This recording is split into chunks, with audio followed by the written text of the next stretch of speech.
Hai semuanya, balik lagi sama calon sarjana.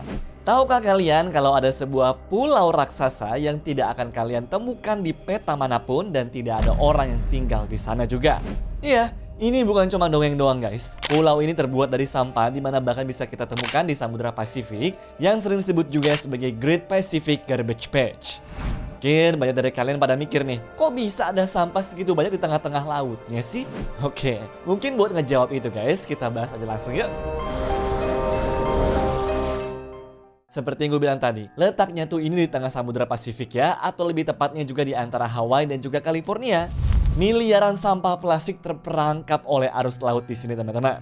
Tapi meskipun namanya tuh pulau, jangan ngebayangin kalau ini tuh padat dan bisa diinjak ya. Soalnya pulau tersebut tuh bener-bener lembek karena ya isinya sampah plastik doang.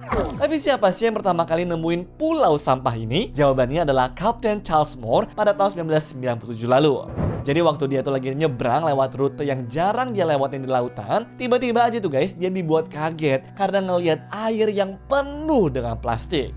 Ya bayangin aja guys, luas dari pulau ini tuh diperkirakan sekitar 1,6 juta kilometer persegi, di mana itu hampir seluas daratan di Indonesia loh. Gila kan? Dan beratnya sendiri diperkirakan 80.000 ton. Ibaratnya berarti setara tuh dengan 16.000 gajah. Nah, pertanyaannya sekarang nih, sampah sebanyak ini asalnya dari mana sih? Jadi begini guys, menurut penelitian pada tahun 2015 lalu, sebagian besar sampah plastik yang ngambang di Samudra Pasifik itu berasalnya dari 6 negara di Asia, yaitu China, Indonesia, Filipina, Vietnam, Sri Lanka, dan juga Thailand. Data dari tahun 2010 juga menunjukkan kalau Cina sendiri menyumbang sekitar 30% dari seluruh sampah plastik di lautan. Terus di tahun 2017, laporan dari Ocean Conservancy bilang kalau gabungan Cina, Indonesia, Filipina, Thailand, dan juga Vietnam ngebuang lebih banyak plastik ke lautan tuh daripada seluruh negara lain kalau digabungin. Kacau kan? Ya nggak cuma itu doang sih guys. Negara-negara kayak Korea Selatan dan juga Amerika juga ikut menyumbang keberadaan pulau sampah ini ya. Menariknya nih teman-teman, 46% dari total sampah di pulau sampah ini berasal dari alat tangkap ikan semacam jaring dan juga tali.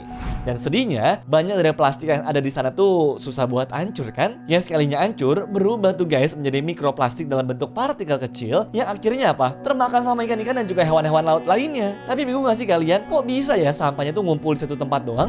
Oke, jadi di Samudra Pasifik ada namanya North Pacific Gear, di mana ini tuh arus laut besar yang muternya kayak pusaran air gitu guys. Nah, arus ini secara alami menarik dan juga muterin sampah dari berbagai penjuru samudra serta membawanya ke satu titik pusat. Pada akhirnya, sampah yang masuk ke pusaran ini jadi terjebak lah dan gak bisa keluar sama sekali. Akhirnya apa? Ya makin banyak dan juga makin numpuk lah teman-teman. Selain itu, sungai-sungai besar yang membawa limbah rumah tangga, plastik bekas, dan juga kemasan makanan juga akhirnya ke bawah tuh ke lautan dan nyangkut di sana juga. Contohnya aja kayak sungai Citarum deh di Indonesia, atau sungai Yangtze di China yang sangat terkenal tuh sebagai penyumbang plastik besar ke laut. Sedihnya ya, dampak lingkungannya tuh besar banget teman-teman. Mulai dari penyu, lumba-lumba, anjing laut, burung laut, banyak tuh yang terjebak jaring ataupun makan plastik yang dikira sama mereka itu adalah hewan atau ya kayak ubur-ubur. Terus kebayang kalian pada akhirnya ikan yang makan itu kan juga bakal dimakan juga sama manusia ya.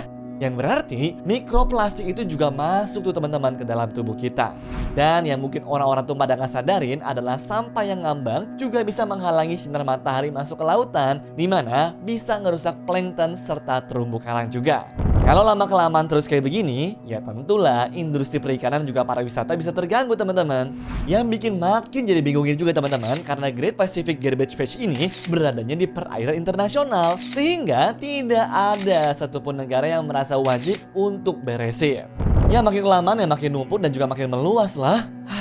Ya, kalau gue baca-baca juga nih guys, sebenarnya sih ada perjanjian UNCLOS dan juga MARPOL gitu ya, yang nyuruh negara-negara buat mencegah pencemaran lautan. Tapi ya kayaknya belum dipraktekin secara maksimal aja. Namun sebenarnya juga bukan nggak ada yang sama sekali berusaha untuk bersihin gitu ya. Soalnya ada juga nih teman-teman sebuah organisasi The Ocean Cleanup dari Belanda yang bikin tuh alat canggih seperti sistem 002 dan juga sistem 03. Di tahun 2022 lalu aja, mereka tuh berhasil guys mengangkut lebih dari 100.000 kg plastik dari pulau sampah ini.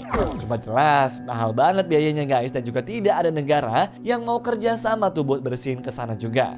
Ya seharusnya setelah nonton penjelasan gua kali ini, jadi buktinya kelihatan deh ya kalau buat kita semua nih, kalau krisis sampah plastik itu tuh serius banget. Kalau kita terus buang sampah sembarangan dan juga ngebuang plastik sekali pakai seenaknya, bukan cuma laut aja yang rusak guys, tapi kesehatan kita juga jadi bisa kena kan?